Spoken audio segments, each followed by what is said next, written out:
আসসালামু আলাইকুম, মাই কিচেন থেকে চলে এসেছি আজকে লাউ শাকের তরকারি রেসিপি নিয়ে। এখন শাকগুলোকে আমি ভালো করে ধুয়ে নিয়েছি, মাছগুলোকেও ধুয়ে নিয়েছি। এখন একটা কড়াইতে তেল দিয়ে এর মধ্যে আমি পেঁয়াজ ছেড়ে দেব।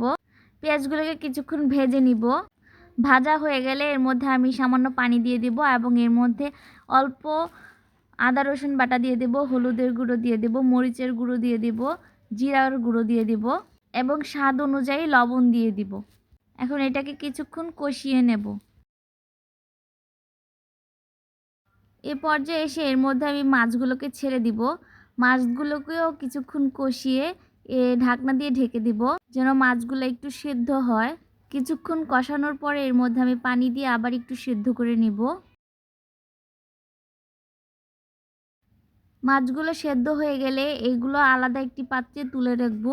কাঁটাগুলো বেছে আলাদা একটি সাইডে রাখবো। আর এই ঝোলের মধ্যে আমি শাকগুলোকে দিয়ে দিলাম আর 4-5টা কাঁচামরিচ ফালা করে দিয়েছি।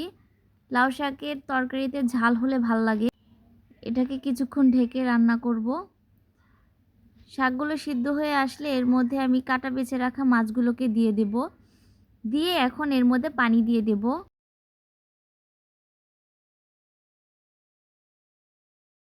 এখন ঢাকনা দিয়ে ঢেকে কিছুক্ষণ রান্না করার পরে এর মধ্যে অনেকগুলো ধনেপাতা কুচি দিয়ে দেব। এই তো রান্না complete. Thanks for watching my videos.